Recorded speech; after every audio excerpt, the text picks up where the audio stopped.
នេះពិតជាកម្ពុជានៃការរស់រានមានជីវិតក្នុងព្រៃមែនបុរសម្នាក់នេះយកតែឧបករណ៍បុរាណមួយប៉ុណ្ណោះប្រកួតប្រជែងរស់រានមានជីវិតក្នុងព្រៃជាង100ថ្ងៃមិនត្រឹមតែធ្វើអត់ដោយខ្លួនឯងទេដុតអត់ដីនិងថែមទាំងធ្វើក្អមពីដីយ៉ាត់ទៀតផងដោយប្រើជំនាញបុរាណដ៏សម្បូរបែបរបស់គាត់សាងសង់ជំរកឥដ្ឋនិងក្បឿងដ៏រឹងមាំមួយពេលឃ្លានគាត់ប្រើឧបករណ៍ស្ទូចត្រីធ្វើដោយខ្លួនឯងចាប់បានសត្វក្នុងទឹកយ៉ាងច្រើនសម្រាប់បាននៅការរស់នៅដោយពឹងផ្អែកលើខ្លួនឯងទាំងស្រុងដើម្បីរស់រានមានជីវិតនៅក្នុងព្រៃអ្វីដែលសំខាន់បំផុតគឺអាហារប្រភពទឹកនិងចម្រោះប៉ុន្តែការស្វែងរកកន្លែងល្អគឺមិនងាយស្រួលទេអាហ្វូបានដើរក្នុងព្រៃកន្លះថ្ងៃទើបគាត់រកឃើញទីតាំងដ៏ល្អមួយនេះនៅទីនេះគឺចិត្តអូមិនត្រឹមតែអាចបរបាញ់នឹងនេសាទប៉ុណ្ណោះទេថែមទាំងមានទីធ្លាទូលាយនៅក្បែរនោះដែលស័ក្តិសមបំផុតសម្រាប់សាងសង់ផ្ទះថ្មីគិតដល់ចំណុចនេះគាត់ក៏សម្លៀងពូថៅហើយកាប់មែកឈើនៅខាងលើចេញជាមុនសិនដើម្បីឲ្យពន្លឺព្រះអាទិត្យអាចចាំងចូលបាននៅខាងក្រោមមានផ្ទាំងថ្មដ៏ធំមួយតម្រូវឲ្យអាហ្វូដាប់វាចេញដោយប្រុងប្រយ័ត្នដើម្បីអាចធ្វើឲ្យគ្រឹះផ្ទះមានភាពរាបស្មើបន្ទាប់ពីប្រកាសថាវារាបស្មើហើយអាហ្វូទៅប្រមូលដីលឿងជាច្រើននៅក្បែរនោះទាំងនេះគឺជាវត្ថុធាតុដើមសាងសង់ដ៏ល្អបំផុតនៅក្នុងព្រៃគ្រាន់តែចាក់ទឹកអូចូលហើយកូរវាឲ្យសព្វល្អយើងនឹងទទួលបានសារធាតុស្អិតបែបធម្មជាតិប្រើរួមជាមួយថ្មដើម្បីបិទបំពេញចន្លោះប្រហោងគ្រឹះដើមនឹងកាន់តែរាបស្មើទោះបីជាមានថ្មច្រើននៅមាត់អូក៏ដោយប៉ុន្តែការស្វែងរកថ្មរៀបស្មើច្រើនបែបនេះគឺមិនងាយទេអាហ្វូចំណាយពេលសរុប2ថ្ងៃទើបទទួលបានរៀងរើគ្រឹះមួយបន្ទាប់មកបន្តចាក់ដីលឿងចូលទៅក្នុងផ្ទៃខាងក្នុងដើម្បីចាក់បំពេញផ្ទៃគ្រឹះបន្តិចម្ដងការងារនេះមើលទៅហាក់ដូចជាសាមញ្ញណាស់គុណវិបត្តិតែមួយគត់គឺវាត្រូវចំណាយកម្លាំងច្រើនរហូតទាល់តែគាត់វាបង្ហាប់ផ្ទៃខាងលើរួចរាល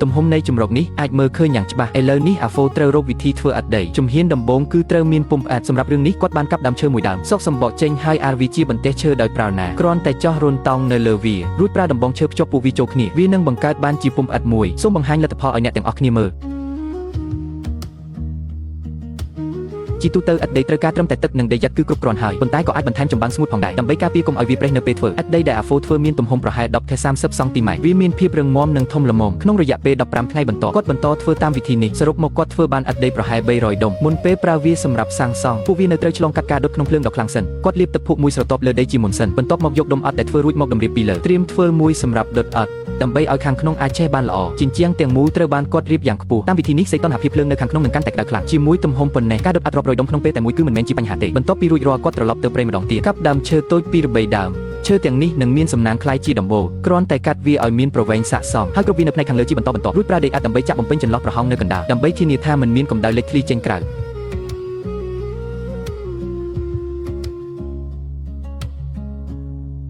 ផ្នែកខាងក្នុងក៏ប្រើវិធីសាស្ត្រដូចគ្នាដែរនៅពេលដែលគាត់ធ្វើរួចរាល់វាមើលទៅមានភាពផ្ចិតផ្ចង់និងស្អាតបន្ទាប់មកអាហ្វូបានយកអុសស្ងួតមកបង្កាត់ភ្លើងក្នុងរូងដើម្បីសម្ងួតវាឆ្លៀតពេលនេះគាត់បានប្រមូលម្ជុលស្រស់ជាច្រើនក្រាលវានៅលើដីដើម្បីធ្វើជាពូកទោះបីជាភាពងាយស្រួលមានការកើនឡើងក៏ដោយចុះបើមានរងើកភ្លើងធ្លាក់មកតើគួរធ្វើដូចម្តេចសំណាងល្អដែលអាហ្វូមិនបានគិតពីបញ្ហានេះទេគាត់ថែមទាំងដាក់ដំឡូងជ្វីពីរដុំក្នុងនោះទៀតផងបន្ទាប់ពីញ៉ាំឆ្អែតហើយគាត់ក៏សម្រេចចិត្តចូលដេកពីប្រឡប់យ៉ាងណាមិញថ្ងៃស្អែកនៅមានរឿងជាច្រើនទៀតដែលត្រូវធ្វើថ្ងៃបន្ទាប់អាហ្វូត្រូវបានដាស់ដោយសម្លេងសត្វស្លាបអេតដីដែលគាត់បានធ្វើពីមុននោះពេលនេះដល់ពេលត្រូវដុតហើយដោយសារទំហំខាងក្នុងធំទូលាយគាត់អាចដាក់បាន150ដុំក្នុងពេលតែមួយកន្លែងទំនេរដែលទុកនៅចំកណ្ដាលអាចប្រើសម្រាប់ដាក់អុសស្ងួតបានដើម្បីឲ្យសីតុណ្ហភាពក្នុងឡកាន់តែខ្ពស់ដើមឡើយអាហ្វូចង់ធ្វើទ្វារឈើប៉ុន្តែការប្រើដុំអត់ដើម្បីបិទជិតទ្វារប្រហែលជាមានប្រសិទ្ធភាពជាងដំណើរការដុតនេះចំណាយពេលប្រហែល2ថ្ងៃកន្លះខណៈពេលកំពុងរង់ចាំគាត់បានធ្វើតាមវិធីដដែលបន្តផលិតឥដ្ឋដីជុំទី2ហើយដើម្បីបង្កើនល្បឿននៃការដុតអាហ្វូបានបន្ទះឈើបន្ថែមទៀតត្រៀមធ្វើម៉ាស៊ីនផ្លុំខ្យល់មួយសម្រាប់រឿងនេះគាត់បានភ្ជាប់បន្ទះឈើពីរបញ្ចូលគ្នាជាមុនសិនរួចប្រើដែកឈានធ្វើដោយខ្លួនឯងដើម្បីគូសជារង្វង់គ្រាន់តែកាត់តាមគែមដោយប្រុងប្រយ័ត្នគាត់នឹងទទួលបានតួនៃម៉ាស៊ីនផ្លុំខ្យល់នេះបន្ទាប់មកប្រើពូថៅនិងដែកដាប់ដើម្បីឆ្លាក់ជារចនាសម្ព័ន្ធអបង្វិលបន្ទាប់ពីដំភ្ជាប់បន្ទះឈើពីលើហើយបញ្ហាស្លាប់កង្ហាក៏ត្រូវបានដោះស្រាយភ្លាមចំពោះការបិទចិត្តតួម៉ាស៊ីនអាហ្វូជ្រើសរើសប្រើបន្ទះរុស្ស៊ីជំនួសវិញជាចុងក្រោយដំឡើងដៃកាន់នៅផ្នែកចំហៀងម៉ាស៊ីនផ្លុំខ្យល់នេះត្រូវបានចាត់ទុកថាជោគជ័យវាកាន់តែលឿនបរិមាណខ្យល់ដែលបង្កើតបានកាន់តែធំទោះបីជានេះត្រូវបានបិទចិត្តណាស់ក្តីប៉ុន្តែដោយមានជំនួយពីម៉ាស៊ីនផ្លុំខ្យល់សីតុណ្ហភាពខាងក្នុងអាចឡើងដល់1,300 ដឺក្រេយ៉ាងងាយស្រួលថ្ងៃទី2អាហ្វូបន្តចោះចង្អូរលើគល់ឈើដំឡើងធុងស៊ុបចំនួន4នៅខាងក្រោមដើម្បីប្រើពួកវាធ្វើក្បឿងគាត់យកឈើជ្រុងមកគូសរាងចក្រកននៅលើផ្ទៃខាងលើសិនអ្វីដែលនៅសល់គឺត្រូវប្រគល់ឲ្យដៃដាប់ជាអ្នកចាត់ការដំណើរការនេះទាមទារការប្រុងប្រយ័ត្នខ្លាំងបើមិនប្រយ័ត្នតែបន្តិចគល់ឈើទាំងមូលនឹងខូចហើយត្រូវចាប់ដើមសាជាថ្មីបន្ទាប់ពីបញ្ចប់យកក្រដាសខាត់មកខាត់ផ្ទៃឲ្យរលោងទទួលបានពុម្ពក្បឿង2ឈុតដើម្បីងាយស្រួលក្នុងការកាត់នៅពេលក្រោយជាការពិតណាស់គាត់ត្រូវធ្វើឧបករណ៍កាត់មួយនេះក៏ជាបច្ចេកទេសធ្វើក្បឿងបុរាណដែលបន្សល់ទុករាប់ពាន់ឆ្នាំមកហើយការធ្វើក្បឿងរាងកោងមានការលំបាកបន្តិចវិធីល្អបំផុតគឺត្រូវធ្វើពុម្ពរាងកោងមួយចំនួនជាមុនសិនទើបវាមិនខូចទ្រង់ទ្រីមុនពេលស្ងួតជាចុងក្រោយគ្រាន់តែរោយផេះមួយស្រទាប់លើផ្ទៃពុម្ពក្បឿងដែលធ្វើរួចនឹងអាចដកចេញពីពុម្ពបានយ៉ាងងាយស្រួល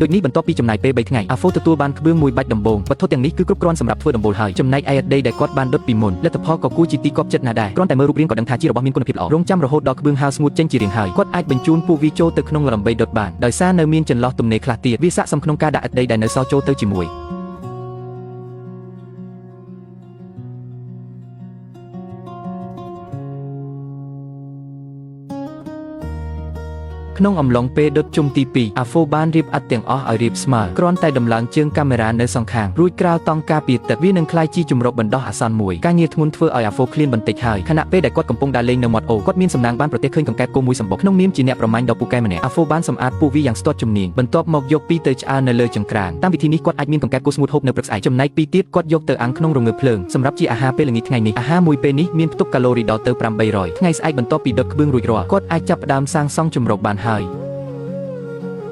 យនៅពេលថ្ងៃថ្មីចូលមកដល់កង្កែបគោនៅក្នុងបំពង់ផ្សែងត្រូវបានឆ្អើរស្ងួតល្អហើយបន្ទុកការងារថ្ងៃនេះនឹងកាន់តែធ្ងន់ធ្ងរជាងមុនបន្ទាប់ពីអាហ្វូញ៉ាំរួចរាល់គាត់បានវាស់វែងដីទំនេរមួយកន្លែងយ៉ាងលឿនរួចយកចប់កាប់មកជីគ្រឹះចេញមើលទៅទំហំមិនសូវធំទេប៉ុន្តែវាល្មមសម្រាប់អាហ្វូដេកម្នាក់ឯងបានសម្ភារៈសម្រាប់បិទភ្ជាប់នៅតែជាដីយ៉ាត់ដដែលមិនយូរប៉ុន្មានគ្រឹះក៏ត្រូវបានចាក់រួចរាល់បន្ទាប់មកចាប់ផ្ដើមធ្វើជាជាងរៀបអិតដ៏ជំនាញម្នាក់រាល់ពេលរៀបអិតឡើងខ្ពស់មួយជាន់គាត់ត្រូវបិទជិតដោយដីយ៉ាត់ព្រមទាំងប្រើឧបករណ៍វាស់កម្រិតទឹកធ្វើដោយខ្លួនឯងដើម្បីធានាថាជញ្ជាំងដែលសាងសង់រួចមិនវាយបន្ទាប់ពីមួយសប្តាហ៍កន្លងផុតទៅអាហ្វូបានប្រើប្រាស់ដុំអត់ទាំងអស់ដោយជោគជ័យអ្វីគ្រប់យ៉ាងប្រព្រឹត្តទៅតាមគម្រោងរបស់គាត់មិនមានអក្សរសំបីមួយដុំឡើយការសាងសង់កាន់តែខ្ពស់កាន់តែពិបាកសម្រាប់រឿងនេះគាត់ថែមទាំងប្រើឈើមូលពីរបីដើមធ្វើជារន្ទាដ៏សាមញ្ញមួយក្រៅពីសម្រួលដល់ការសាងសង់នៅទីខ្ពស់នៅចំកណ្ដាលក៏អាចក្រាបបន្ទះឈើពីលើបានដែរប្រែក្លាយវាទៅជាគ្រែតូបបណ្ដោះអាសន្នបើមានមិត្តភ័ក្តិមកលេងថែមទាំងអាចកែច្នៃវាជាគ្រែពីរជាន់ទៀតផងអាចនិយាយបានថាមានប្រយោជន៍ខ្លាំងណាស់មុនពេលបន្តប្រក់ដំបូលអាហ្វូជ្រើសរើសបញ្ចប់ចង្ក្រានកម្ដៅជាមុនសិនការងារនេះមិនសូវមានការលំបាកទេគ្រាន់តែយកដីឥដ្ឋទៅលាបលើដុំអត់ជាការស្រេចគាត់ថែមទាំងបានឆ្លាក់ចង្ក្រានជាម៉ូដប្រើប្រាស់ក្នុងផ្ទះទូទៅទៀតផងប៉ុន្មានថ្ងៃមុនគាត់មានសំណាងណាស់ពេលកំពុងដើររកវត្ថុធាតុដើមនៅក្នុងព្រៃគាត់បានប្រទះឃើញសម្បុកពងគ្រួចមួយលាក់ខ្លួនក្រោមដើមឈើនេះគឺជាប្រភពប្រូតេអ៊ីនដ៏ល្អនៅក្នុងព្រៃហើយអាហ្វូក៏មិនមែនជាមនុស្សលោភលន់ដែរគាត់មិនភ្លេចទុកមួយគ្រាប់មកវិញទេព្រោះការអភិវឌ្ឍប្រកបដោយចីរភាពទើបជារឿងត្រឹមត្រូវគាត់បានយកបំពង់ឫស្សីដែលដោះចេញមកធ្វើជាប្រដាប់ដាក់វារួចបង្កាត់ភ្លើងក្នុងចង្ក្រានឆ្លៀតសាកល្បងការប្រើប្រាស់របស់ចង្ក្រាននេះផងដែររងចាំរយៈពេល30នាទីក្រោយមកអាហ្វូអាចរីករាយជាមួយអាហារដ៏ឆ្ងាញ់មួយពេលនេះទោះបីជាផ្ទះថ្មីនៅមានកន្លែងជាច្រើនមិនទាន់រួចរាល់ក៏ដោយហើយកន្លែងក្បែរអូក៏មានសំណើមខ្លាំងប៉ុន្តែអាហ្វូនៅតែដេកលក់យ៉ាងស្រួលនៅពេលវេលាឈានចូលដល់ព្រឹកព្រលឹមការដុតឥដ្ឋជុំទី2ក៏ដល់ពេលយកចេញពីលដែរដូច្នេះអាហ្វូប្រញាប់ដោះទ្វារចេញយ៉ាងលឿនដើម្បីយកវត្ថុធាតុដើមខាងក្នុងចេញមកដោយពឹងផ្អែកលើរន្ទាដែលបានធ្វើពីមុនគាត់ចាប់ផ្ដើមសាងសង់គ្រោងដំបូលចម្រុកឡើងទៅលើបន្ទាប់ពីធ្វើដំបូលរៀងអក្សរវិតកាប់រួចរាល់គាត់បានជញ្ជូនឈើមូលមកម្ដងទៀតគាត់ចង់ធ្វើរានហាលនៅមុខទ្វារតាមវិធីនេះអាចបង្កើនលំរស់នៅរបស់គាត់បានគាត់យកវាទៅដាក់សាកល្បងមើលកម្ពស់សិនវាពិតជាគ្មានបញ្ហាអ្វីឡើយបន្ទាប់មកអាហ្វូចាប់ផ្ដើមចោះប្រហោងឈើការចាក់ថ្មបំពេញគឺដើម្បីការពារកុំឲ្យគ្រឹះស្រុតកម្ពស់នៃរានហាលគឺស្មើនឹងជញ្ជាំងឈើមូលនីមួយត្រូវបានអាចធ្វើជារន្ធគប់គង់ជាមួយដែកគោឈើប្រវែង10សង់ទីម៉ែត្រអាចធានាបាននូវភាពរឹងមាំរបស់ធ្នឹមយ៉ាងអត្ថបរមាចំណែកសម្ភារៈសម្រាប់បិទភ្ជាប់ធ្នឹមដំបូលអាហ្វូជ្រើសរើសប្រើបាយផ្ទៃដំបូលកម្រិត45ដឺក្រេនឹងមិនធ្វើឲ្យក្បឿងធ្លាក់ចុះឡើយបន្ទាប់មកគាត់ទៅកាប់ឫស្សីដោយប្រើពូថៅនិងដំបងឈើពុះវាជាបន្ទះឫស្សីតូច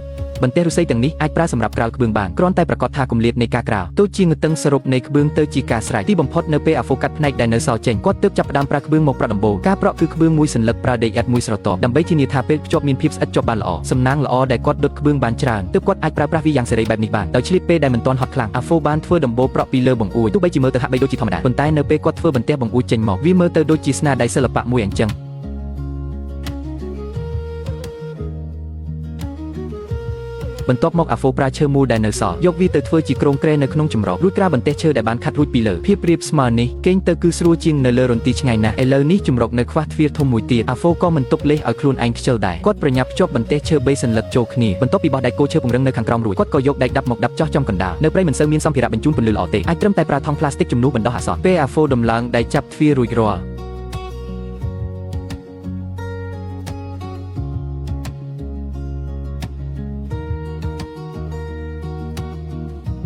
ជំរកនេះចាត់ទុកថាបានបញ្ចប់ពាក់កណ្ដាលហើយដើម្បីអបអសាទរការឡើងផ្ទះថ្មីអាហ្វូក៏ដើរទៅមាត់អូភ្លាមគាត់ប្រមូលបានខ្យងជាច្រើននៅទីនេះបន្ទាប់ពីវាបំបែកវាហើយគាត់ដាក់វាជាប់ផ្លែសន្ទូចរួចចាប់ផ្ដើមស្ទូចត្រីទោះបីជាសកម្មភាពរបស់គាត់ហាក់ដូចជាលេងសើចប៉ុន្តែសំណាងរបស់គាត់ពិតជាល្អណាស់គ្រាន់តែគ្រវីសន្ទូចភ្លាមក៏បានត្រីធំមួយនេះធ្វើឲ្យអាហ្វូមានទំនុកចិត្តកើនឡើងភ្លាម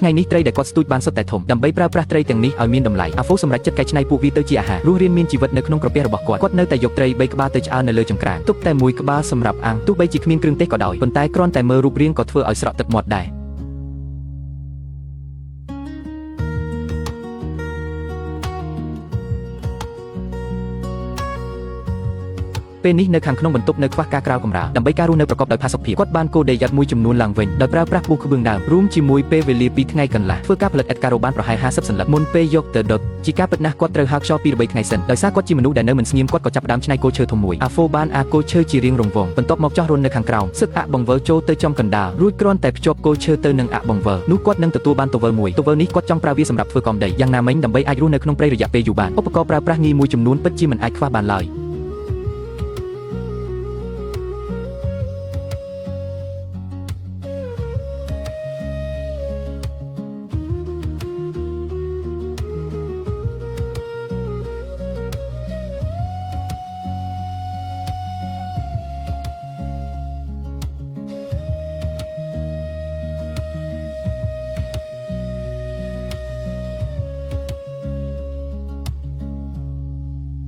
ជំនាញនេះយ៉ាងហោចណាស់ក៏មានតម្លៃ$9.90ពេលនេះអាត់ការ៉ូដែលធ្វើរួចក៏បានហាលស្ងួតទាំងអស់ហើយអាហ្វូបានផ្លាស់ប្ដូរពួកវាចូលទៅក្នុងពេលតែមួយធ្វើញឹកញាប់ទៅក៏ស្ទាត់អ្វីដែលនៅសល់មានតែទុកឲ្យពេលវេលាជាអ្នកចាត់ការដោយនៅសល់មែកឈើមួយចំនួនទៀតដើមឡើយអាហ្វូចង់ទុកធ្វើជាអស់ប៉ុន្តែដើម្បីឲ្យទីធ្លាមើលទៅកាន់តែស្អាតគាត់សម្រេចចិត្តបដូរទៅធ្វើជារបងវិញភ្លាមធ្វើបែបនេះទោះបីជាគាត់ក្រោកនោមនៅពេលយប់ក៏មិនអើជើងធ្លាក់ចុះក្រោមដែរបន្ទាប់ពីបញ្ចប់គាត់អង្គុយនៅលើរានហាលបែបនេះរីករាយនឹងខ្យល់អាកាសបរិសុទ្ធសំឡេងរយំនិងក្លិនផ្កានៃធម្មជាតិរងចាំរហូតដល់អាត់ការ៉ូមួយវគ្គចុងក្រោយដុតរួចគាត់ទើបលាបដេអាត់នៅលើដីហើយយកអាត់ការ៉ូមកក្រាបពីលើធ្វើជាកម្រាលផ្ទះបច្ចេកទេសរបស់អាហ្វូគឺពិតជាឥតខ្ចោះមែនមើលទៅដឹងតែជាងចំណានតែម្ដងរានហាលនៅខាងក្រៅក៏មិនអាចរំលងបានដែរឥឡូវនេះមើលទៅមានពន្លឺនិងស្រឡះស្អាតជាងមុនច្រើន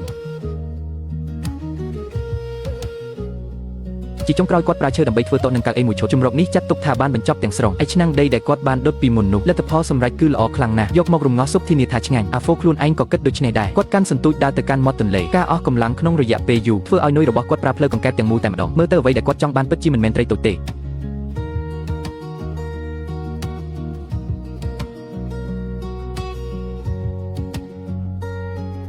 េត្រីអណ្ដែងទម្ងន់ជិត1គីឡូនេះល្មមគ្រប់គ្រាន់សម្រាប់គាត់ហូបឆ្អែតនៅយប់នេះបន្ទាប់ពីអាហ្វូធ្វើការសម្អាតនៅមាត់ទន្លេរួចដើម្បីបំបត្តិក្លិនឆ្អាបគាត់ថែមទាំងបានបន្ថែមផ្លែឈើព្រៃមួយចំនួនចូលក្នុងព្រមទាំងអំបិលនិងម្រេចដើម្បីបង្កើនក្លិនឈ្ងុយធានាថាឆ្ងាញ់និងបើកម្លាំងចង្ក្រាននិងឆ្នាំងដីនេះពិតជាស៊ីគ្នាណាស់ទីបំផុតស៊ុបត្រីអណ្ដែងក៏ត្រូវបានរំងាស់រួចរាល់បន្ទាប់ពីចំណាយពេលអស់កន្លះឆ្នាំទីបំផុតអាហ្វូនៅក្នុងព្រៃមានផ្ទះផ្ទាល់ខ្លួនហើយពេលនេះជីវិតរបស់គាត់ចាត់ទុកថាបានដើរលើផ្លូវត្រូវហើយចាប់ផ្ដើមរស់នៅដោយសុខសាន្តក្នុងព្រៃនេះពិតជាកម្ពុជានៃការសាងសង់ក្នុងទីហោស្ថានមែនបុរសម្នាក់ប្រឈមមុខនឹងការរស់រានមានជីវិតក្នុងព្រៃ100ថ្ងៃដោយប្រើប្រាស់បច្ចេកទេសបុរាណដ៏សម្បូរបែបរបស់គាត់មិនត្រឹមតែបង្កើតកង់ទឹកដោយដៃទេប៉ុណ្ណោះទេថែមទាំងប្រើប្រាស់ថាមពលពីកង់ទឹកនេះដើម្បីកិនម្សៅដោយស្វ័យប្រវត្តិដឹកជញ្ជូនអស់និងកាត់បន្ទះឈើដោយស្វ័យប្រវត្តិទន្ទឹមនឹងការដោះស្រាយបញ្ហាហូបចុកគាត់ថែមទាំងបានសាងសង់ផ្ទះឈើមួយខ្នងផងដែររស់នៅជីវិតក្នុងទីហោស្ថានដោយឯករាជ្យពិតប្រាកដនេះគឺ James ដែលទើបតែបញ្ចប់ការសិក្សាផ្នែកវិស្វកម្មសំណង់ស៊ីវិលដោយសារតែពិបាករកការងារធ្វើគ្មានលុយជាប់ខ្លួនគាត់ត្រូវបង្ខំចិត្តមករស់នៅទីហោស្ថានបន្ទាប់ពីដើរបានកន្លះម៉ោងគាត់បានរកឃើញទីតាំងដ៏ល្អមួយទីនេះហាក់ដូចជាមានដានអ្នកធ្លាប់រស់នៅហើយនៅក្បែរនោះមានអូមួយងាយស្រួលក្នុងការយកទឹកប្រើប្រាស់នេះធ្វើឲ្យ James មានគំនិតចង់តាំងទីលំនៅនៅទីនេះរន្ទាដែលនៅពីមុខនេះមើលទៅមិនសូវរឹងមាំទេបន្ទាប់ពី James បានរុះរើវាចេញគាត់ឃើញថាក្រេឈើនៅលើដីនៅល្អនៅឡើយបោះសម្អាតបន្តិចអាចទុកប្រើប្រាស់បានចំណែកឯការសាងសង់ជំរកវិញ James ក៏កំពុងគិតរកវិធីពេលសម្លឹងមើលទឹកអូដែលកំពុងហូរខ្លាំងគាត់ស្រាប់តែមានគំនិតដ៏អស្ចារ្យមួយសម្រាប់ចិត្តប្រើប្រាស់ចំណេះដឹងជំនាញរបស់គាត់ដើម្បីសាងសង់កង់ទឹកនៅក្នុងអូនេះហើយដើមឈើធំដែលបាក់នៅក្បែរនោះគឺស័ក្តិសមបំផុតសម្រាប់ធ្វើជាវត្ថុធាតុដើមដំបូង James ប្រើខ្សែចងទាញដើមឈើបន្ទាប់មកអាកាត់វាតាមកន្លែងដែលប្រេះ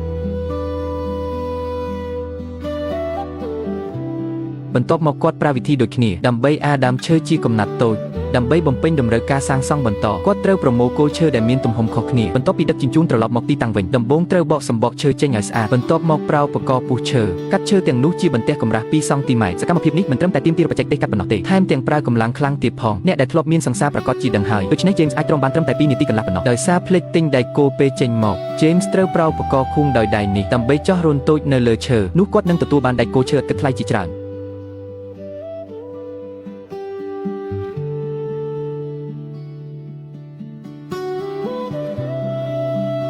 បន្ទាប់ពីធ្វើដៃគោទំហំផ្សេងគ្នារួច James ស្រាប់តែប្រទះឃើញវាលស្រូវសាលីដ៏ធំមួយស្រូវដែលទុំរួចហើយគ្មានអ្នកប្រមូលផលសោះមើលទៅច្បាស់ជាដុះដោយធម្មជាតិហើយ James មិនបង្អង់យូរក៏បេះយកមួយធំត្រឡប់មកវិញឃើញថាមេឃនៅភ្លឺនៅឡើយកិច្ចការបន្ទាន់គឺត្រូវសាងសង់កងទឹកជាមុនសិននេះ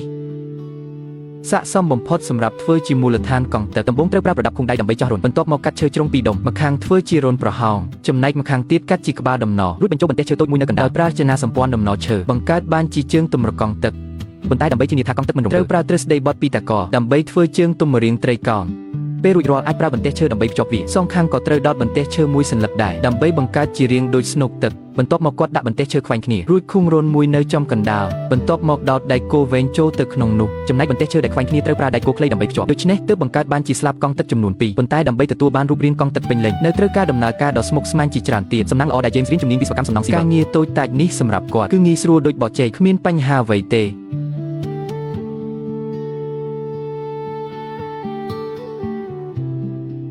េបន្ទាប់ពីការផ្គុំនិងដំឡើងជាច្រើនដំណាក់កាលនិងពង្រឹងរួចស្លាបកង់នេះមើលទៅរឹងមាំខ្លាំងណាស់ពេលនេះ James ក៏បានបង្កាត់ភ្លើងនៅក្បែរនោះនៅពេលដែលភ្លើងឆេះសន្ធោសន្ធៅគាត់យកដែកគោឈើដាក់ចូលក្នុងបំពង់ដែកហើយដាក់ដុតនៅលើភ្លើងក្នុងពេលរងចាំគាត់មិនភ្លេចផ្ដល់រង្វាន់ដល់ខ្លួនឯងទេដាំកាហ្វេមួយពែងដើម្បីបំបត្តិភាពងុយទោះបីជានៅក្នុងព្រៃជ្រៅប៉ុន្តែពិធីការអ្វីដែលគួរមានគឺមិនអាចខ្វះបានឡើយបន្ទាប់ពីបន្ថែមថាមពលកាឡូរីពេញលេញហើយ James ក៏បានរកឃើញចំការពោតព្រៃមួយកន្លែងទៀតត្រូវតែនិយាយថាពោតនេះពិតជាដុះបានល្អមែន James ក៏បានបេះយកមួយចំនួនធំយ៉ាងមិនរីរែកបើមើលតាមសកម្មភាពដ៏ស្ទាត់ជំនាញរបស់គាត់បញ្ជាក់ថាក្មេងម្នាក់នេះប្រហែលជាធ្លាប់លួចរបស់គេមិនតិចដងទេពេលនេះឈើក៏ត្រូវបានដុតខ្លាយជាធ្យូងល្មមពេលចាក់ចេញមកអាចប្រើជំនួសខ្មៅបានទេពកសអ្វីទេ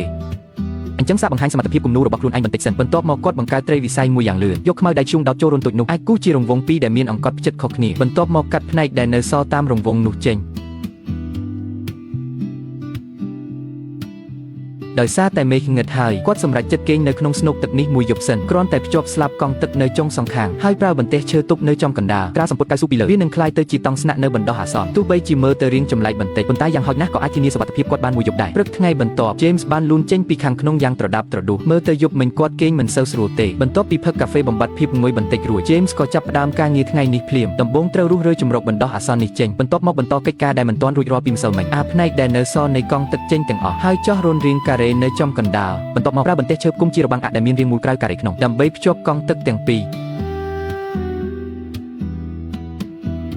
ប៉ុន្តែដើម្បីឲ្យកង់ទឹកអាចដំណើរការបាននៅត្រូវបង្កើតរបាំងពិសេសចំនួន2ទៀតបន្ទាប់ពីវាបញ្ចូលទៅក្នុងចុងសងខាងនៃកង់ទឹករួចហើយដាក់នៅលើជើងទុំវានឹងអាចវិលបានយ៉ាងរលូនបន្ទាប់មកគ្រាន់តែប្រើឈើដើម្បីទប់បង្វិលហើយដំឡើងស្លាបកង្ហាមួយចំនួននៅចំកណ្ដាលវានឹងអាចឲ្យជ្រុនទឹកជួយវិលកង់បានហើយនៅពេលដែលកង់មានបង្វិលនៅកណ្ដាលហើយគាត់នឹងអាចទាញយកថាមពលពីកង់ទឹកមកប្រើប្រាស់បានដូច្នេះទើបអាចបង្កើតជាប្រព័ន្ធកង់ទឹកដ៏ពេញលេញមួយសកម្មភាពរបស់ James នេះពិតជាអស្ចារ្យមែនទែនលយអស់ទាស់ប៉ុន្តែបន្ទាប់ពីសង្កេតយ៉ាងយកចិត្តទុកដាក់គាត់ឃើញថាពេលកង់ទឹកឈប់វានឹងវិលទៅទីផ្ទុយវិញមើលទៅកង់នេះនៅត្រូវកែច្នៃបន្ថែមទៀតឃើញថា James គ្រាន់តែធ្វើការកែតម្រូវទីតាំងកង់បន្តិចបន្តួចក៏អាចដោះស្រាយបញ្ហាដែលសូម្បីតែហាងប៊ូនក៏មិនអាចដោះស្រាយបានយ៉ាងងាយស្រួល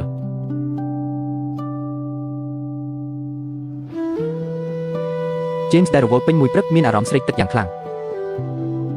ងផ្លែឈើព្រៃនៅតាមផ្លូវទោះបីជាបេះមិនចេះអស់ប៉ុន្តែបើញ៉ាំច្រើនពេកច្បាស់ជាមានបញ្ហាពោះវៀនពេលយប់មិនខានសំណាងល្អដែលគាត់រើសបានត្រង់ចាប់ត្រីមួយចៃដន្យអាចយកមកប្រើសម្រាប់ចាប់ត្រីបានបន្ទាប់ពីដោះស្រាយបញ្ហាស្រេកទឹករួច James ក៏ចាប់ផ្ដើមបង្កើតប្រព័ន្ធភ្ជាប់កង់ទឹកដំបូងបញ្ចូលតូចមួយទៅក្នុងធំហើយប្រើពេលបន្តិចដើម្បីធ្វើធ្មេញកង់ឈើមួយឈុតពេលក្រោយអាចយកទៅភ្ជាប់ជាមួយឧបករណ៍ផ្សេងទៀតបានពេលនេះ James ចង់ទម្លាក់កង់ទឹកទៅក្នុងទឹកឲ្យដំណើរការយ៉ាងអន្ទះសារតែកង់ទឹកនេះមានទម្ងន់រាប់រយគីឡូឯណោះពិតជាធ្វើឲ្យ James ចំណាយកម្លាំងមិនតិចទេសំណាងល្អគាត់ប្រើកម្លាំងទឹកវាទៅដល់ទីតាំងដែលបានកំណត់បន្ទាប់ពីប្រើថ្មទប់នៅជុំវិញឲ្យរឹងមាំហើយកង់ទឹកនេះនឹងអាចវិលដោយមិនចេះឈប់ឈរបន្ទាប់មក James ចាប់ផ្ដើមលាងសម្អាតទ្រុងចាប់ត្រីដែលរើបាននោះទោះបីជាមានរន្ធធំរហែកជាច្រើនកន្លែងក៏ដោយប៉ុន្តែបន្ទាប់ពីការកែច្នៃដ៏ប៉ិនប្រសប់របស់គាត់ការចាប់ត្រីដែលល្ងិតភ្នែកមួយចំនួនមិនមែនជាបញ្ហាឡើយពេលវេលាមួយថ្ងៃបានកន្លងផុតទៅយ៉ាងលឿន James បានសាងសង់តង់សាមញ្ញមួយពីមែកឈើយប់នេះនឹងបន្តទ្រាំគេងសិនហើយពេលភ្ញាក់ឡើងគឺម៉ោង 12 ថ្ងៃត្រង់នៃថ្ងៃបន្ទាប់មើលទៅគាត់គេងបានលក់ស្រួលណាស់ហើយអ្វីដែលធ្វើឲ្យគាត់ភ្ញាក់ផ្អើលជាងនេះទៅទៀតនោះគឺនៅក្នុងទ្រុងមានត្រីធំចំនួន2មើលទៅដឹងតែគូស្នេហ៍លួចចេញមកណាត់ជួបគ្នាហើយ James បានបំបែកពួកវាដោយចិត្តល្អទុកតែមួយក្បាលសម្រាប់អាហារថ្ងៃត្រង់ថ្ងៃនេះបន្ទាប់ពីធ្វើការសម្អាតយ៉ាងសាមញ្ញក៏បានម៉ាស្សាឲ្យបងត្រីមួយសិតរួចដាក់អាំងនៅលើងើបភ្លើងក្លិនឈ្ងុយនេះសូម្បីតែខ្ញុំនៅក្រៅអេក្រង់ក៏អាចធំក្លិនបានដែរ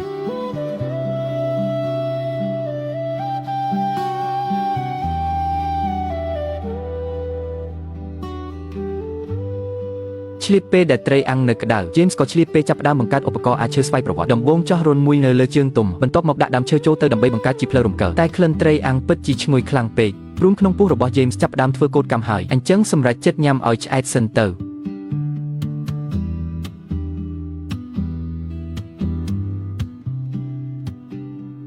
ចាំញ៉ាំឆ្អែតហើយមានកម្លាំងធ្វើការបន្តឃើញថាគាត់រកបានឈើត្រូវទំហំប៉ុនគ្នាពីរដុំប្រើដៃគោភ្ជាប់ទៅនឹងជើងទុំបន្ទាប់មកបង្កើតជាផ្លូវរអិលអូសទាញសាកល្បងទៅឃើញថាស្រួលគួរសមបន្ទាប់មកអាចបិទគម្របបានប៉ុន្តែដើម្បីកាត់បន្ថយកម្លាំងកាត់ James ដ៏ម៉ត់ចត់ថែមទាំងបានលាបបំសាច់ជូរមួយស្រទាប់នៅលើឈើអិលនោះផងដែរពេលនេះអាចដោះផ្លែណាចេញបានហើយតម្លឹងវានៅលើនោះប្រើពូឡុងរឹតឲ្យតឹងហើយតាមរយៈការភ្ជាប់បន្ទះឈើដើម្បីឲ្យកង់ទឹកដំណើរការធ្មេញកង់ធ្វើឲ្យផ្លែណាអាចចុះឡើងបានឧបករណ៍នេះសូម្បីតែជាងឈើដ៏ចំណានឃើញហើយក៏ត្រូវសរសើរដែរបន្ទាប់មក James ប្រញាប់រកដើមឈើធំមួយដើមហើយដោតទំពក់មួយចូលបន្ទាប់ពីចងខ្សែរួចភ្ជាប់ទៅនឹងបង្គោលឈើក្នុងទឹករបៀបនេះអាចប្រើកម្លាំងទឹកដើម្បីទាញដើមឈើដើម្បីឲ្យដើមឈើរំកិលទៅមុខយឺតមានឧបករណ៍នេះហើយអាចអារបន្ទះឈើបានយ៉ាងច្រើនដោយងាយស្រួលពិតជាអស្ចារ្យមែនទែនបន្ទាប់មក James បានបង្កើតប្រអប់មួយដែលមានរាងដូចជេវឡូនៅបាតដាក់បន្ទះឈើមួយហើយប្រើដៃគោដើម្បីភ្ជាប់វាបន្ទាប់មកយកធ្នូមួយដុំបង្កប់ចូលទៅក្នុងឈើតាមពិតគាត់ចង់ប្រើកង់ទឹកដើម្បីកិនម្សៅដោយសារមានបទពិសោធន៍ពីមុនមក James អាចបង្កើតប្រព័ន្ធភ្ជាប់ចលនាបានយ៉ាងឆាប់រហ័សនៅពេលនេះគ្រាន់តែបើកកង់ទឹកម្ដងទៀតវានឹងអាចដំណើរការងារទាំងពីរក្នុងពេលតែមួយពិតជារៀនពូកែកណិតនិងរូបវិទ្យាមែនរស់នៅទីហោស្ថានមិនបាច់ភ័យទេ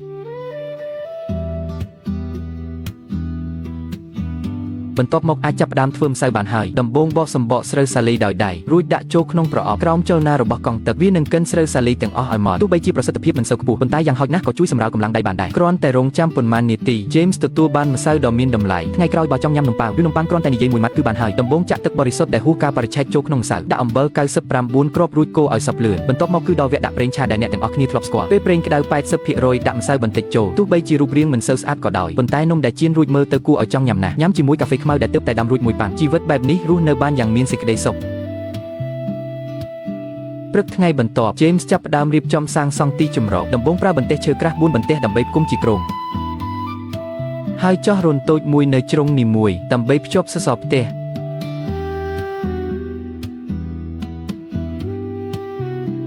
មានម៉ាស៊ីនអាបន្ទះឈើស្វ័យប្រវត្តិហើយ James អាចទទួលបានបន្ទះឈើ5មិនចេះអស់ទេហើយមិនបាច់បារម្ភរឿងខ្ជិះខ្ជីទៀតឡើយមិនថាកម្រាលឥដ្ឋឬជញ្ជាំងទេគឺសុទ្ធតែសាងសង់ពីបន្ទះឈើទាំងអស់មិនយូរប៉ុន្មានក្រុងផ្ទះទាំងមូលក៏ជិតរួចរាល់ប៉ុន្តែមុនពេលប្រក់ដំបូលត្រូវរៀបចំគ្រែមួយសម្រាប់ខ្លួនឯងសិនប្រើឈើដើម្បីធ្វើគ្រោងគ្រែនៅខាងក្នុងបន្ទាប់មកអារក្តារគ្រែតាមទំហំទោះបីជាមើលទៅតូចចង្អៀតបន្តិចប៉ុន្តែគេងនៅខាងក្នុងមានសុវត្ថិភាពជាងហើយក្លិនឈើក្រអូបក៏ជួយឲ្យគេងលក់ស្រួលដែរបន្ទាប់មកគឺការប្រក់ដំបូលដោយសារផ្ទះទាំងមូលធ្វើពីឈើបើភ្លៀងអាចនឹងទឹកខុសទ្រនាប់មិនខានដូច្នេះ James ប្រើវិធីប្រក់ត្រួតស៊ីគ្នាធានាថាខ្យល់ចេញចូលបានល្អហើយថែមទាំងការពារទឹកភ្លៀងមិនឲ្យចូលទៀតផងចុងក្រោយសងខាងក៏ប្រើបន្ទះឈើបិទជិតដែរទន្ទឹមនឹងនេះគាត់ក៏បានធ្វើសម្រាប់ដំបូលនៅមុខច្រកចូលផងដែរផ្ទះទាំងមូលមើលទៅពិតជាលយណាស់គ្រាន់តែរៀងដូចទ្រង់ឆ្កែនៅផ្ទះខ្ញុំបន្តិចបន្ទាប់ពីដំឡើងទ្វាររួចផ្ទះថ្មីរបស់ James ត្រូវបានសាងសង់រួចរាល់ជាផ្លូវការហើយប៉ុន្តែដើម្បីកុំឲ្យនៅក្មេងសោះកើតរោគសន្លាក់ James ប្រញាប់បន្ថែមបន្ទះឈើមួយទៀតបិទបាំងគ្រែហើយយកកំទេចឈើពីខាងក្រៅមកក្រាលនៅលើគ្រែទាំងស្រួលខ្លួនទាំងកក់ក្ដៅការប្រើប្រាស់ធនធានត្រូវបានគាត់ចាត់ចែងយ៉ាងច្បាស់លាស់ចំណែកកំទេចឈើដែលសក៏មិនអាចចោលបានដែររុំដោយសម្ពុតកៅស៊ូឲ្យតឹងរួចដាក់នៅលើគ្រែអាចយកធ្វើជាខ្នើយបានយ៉ាងល្អទោះបីជាទំហំផ្ទះឈើមិនធំក៏ដោយប៉ុន្តែអ្វីដែលគួរមានគឺមានសពគ្រប់អស់ហើយពេលនេះគ្រាន់តែញ៉ាំឲ្យឆ្អែតគឺគ្រប់គ្រាន់ហើយពោតទាំងនេះអាចដោះស្រាយអាហារពេលល្ងាចថ្ងៃនេះបានយកវាដាក់ចូលក្នុងប្រអប់ដើម្បីកិនហើយក៏ទុកបន្តិចសម្រាប់បោះនុយក្នុងទឹកផងដែរពេលទំនេរអាចអង្គុយស្ទូចត្រីនៅទីនេះបានដោយគិតថានឹងត្រូវរស់នៅទីនេះយូរច្បាស់ណាស់មិនអាចខ្វះចង្ក្រានសម្រាប់ធ្វើម្ហូបបានទេដូច្នេះ James បានអាដំបូលធ្វើជារន្ធតូចមួយដើម្បីដំឡើងបំពង់ផ្សែងចង្ក្រានចំណែក Snow Pot ដែលបោកគ្រាប់អស់ហើយគឺស័ក្តិសមបំផុតសម្រាប់ធ្វើជាប្រេងឥន្ធនៈពេលនេះនៅក្នុងទ្រុងចាប់ត្រីរបស់ James មានផលថ្មីទៀតហើយទោះបីជាមិនធំដូចលើកមុនប៉ុន្តែបន្ទាប់ពីកាត់ស្បែកនិងក្បាលត្រីចេញសាច់ខាងក្នុងពិតជាស្រស់ណាស់ប្រឡាក់ជាមួយម្សៅពោតរួចយកទៅបំពងក៏ជាជម្រើសដ៏ល្អមួយដែររងចាំរហូតដល់ជៀនឆ្អិនពណ៌មាសទាំងសងខាង James ក៏បានឆុងតែមួយប៉ាន់សម្រាប់ខ្លួនឯងបន្ទាប់មកអុជទៀងពី3ដើមនៅម្នាក់ឯងក៏អាចរីករាយជាមួយអាហារពេលល្ងាចក្រោមពន្លឺភ្លើងទៀនដ៏រ៉ូមែនទិកបានដែរនៅពេលពន្លឺព្រះអាទិត្យដំបូងនាពេលព្រឹកព្រលឹមជះមកលើផែនដីព្រៃដែលពោពេញដោយអោបហាក់ដូចជាផ្ទាំងគំនូរទឹកខ្មៅធម្មជាតិមួយផ្ទាំងធ្វើឲ្យមនុស្សលងអារម្មណ៍ដោយមិនដឹងខ្លួនគ្រាន់តែរុញទ្វារបើកភ្លាមអ្វីដែលបានឃើញគឺទេសភាពអូដ៏ស្រស់ស្អាតពេលទំនេរអង្គុយស្ទូចត្រីនៅមាត់អូជីវិតបែបនេះពិតជាមានសេចក្តីសុខខ្លាំងណាស់